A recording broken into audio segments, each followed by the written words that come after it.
So yung good day mga paps, so meron tayo ditong Indo taillight, yan na RFI. So nakatanggal yung akin. So yung isa dito is yung gamit ko. Ito.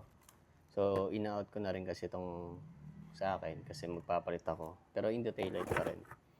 Then meron pa tayo dito isang, ito brand new. So siguro dito sa nagamit ka na mas mababa ko na siyang i-out compared dito sa bago. So ngayon, ang gagawin natin is papakita ko sa inyo yung ilaw nila. Tsaka yung signal light kung working, hazard, and brake light. Ayan. So, pakita ko sa inyo ito. Ito yung brand new. Ayan. So, ito kasi is plug and play lang naman. So, same socket lang sa stock. So, salpa ko lang to then pakita ko sa inyo. So, bali mabilis lang itong ikabit.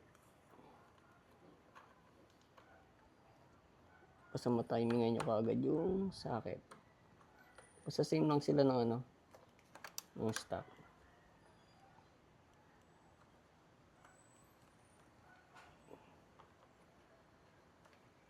Hindi ko lang gaano mapasok kasi masikip.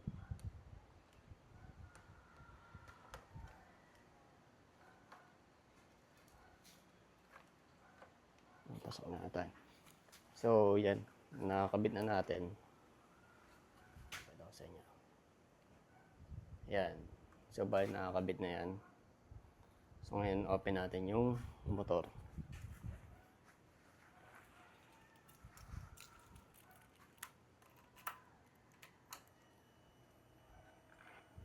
Ayan siya, diba?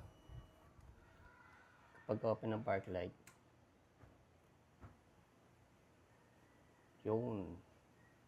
So, try natin yung signal light sa kaliwa.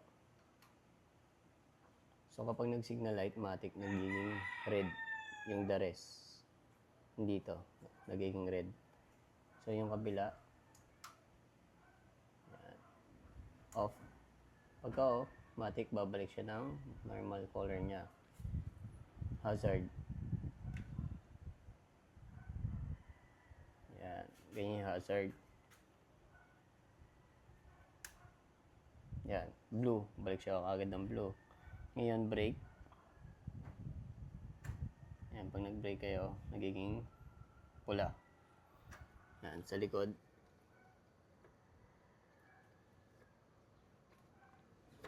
So, yan. So, working naman yung niya, yung signal light, motor signal, hazard, tsaka brake. Yan. So, ito, hindi pala ito nakakontrol. Assist lang yan, na blue. So, dito magiging pula. Although meron nang gagawin kasi sa Indo. Pero di ko sure kung kailan darating na gagawin ng pula to. So, ito kasi hindi ito nako-control. Unlike sa ibang Indo taillight na merong remote. Ito kasi wala. As is lang to. Yan siya. Then, oo nga pala, once na naka-off to, for example, naka-off yung park light, then magsisignal light kayo ng kaliwa. Kita niya pa siyang grounded na pero ang nagbi-blink kasi dito sa kanan. Yan. Sa kabila, sa kanan. Nagbi-blink yung sa kaliwa. So, hindi siya mag-work ng tama kapag naka-off. Kailangan open yung park light. Ayan o. Kanan, tama. Kaliwa. Kanan. Kaliwa. Yan. So, bali, hindi mag-work in turn signal kapag hindi mag-work in turn signal ng tama kapag hindi naka-open yung park light. So, kailangan open lagi yung park light para tama rin yung turn signal. Yun lang. So, bali, plug and play lang to. Nasa inyo kung gusto nyo palitan tong cable, kung gusto nyo iksiyan tong cable kasi ang haba nyo. Kung gusto nyo iksiyan to, nasa inyo naman. Kasi naiipit lang din naman yung wire. So, yun siya. So, kitang-kita naman siya kahit maliwanag. Lalo pag gabi. So, yun, meron akong dalawang available sa gustong gamit. Ito. Yan. Paunahan na lang mga paps. Bari, ano na kayo? Direct PM na lang. So, again, plug and play lang to. Wala na kayong babaguhin dito sa may wiring. Yun lang. Ride safe.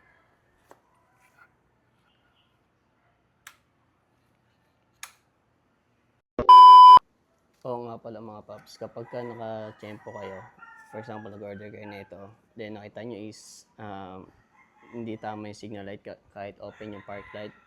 Ibig sabihin dito, itong dalawang wire na to, green tsaka yellow. Yan, pagbaliktarin nyo lang yan dito sa socket. Yan, pagbaliktarin nyo lang. So, kuha lang kayo ng pwedeng pantusok dito sa loob para ma-push yung pin. Then, pagbaliktarin nyo lang itong dalawa. Ito lang itong tatlong magkakadikit, wala na kayong gagalawin dito. Ito lang. Itong green, tsaka yellow. Basta itong dalawang nakabukod. Ito, huwag nyo napapakilaman to. Yan. If ever lang na meron kayong encounter na nag-order kayo, then mali yung turn signal kahit open yung park light. Ganun ang gagawin nyo. Pagbaliktarin nyo lang. Itong dalawa. Yan.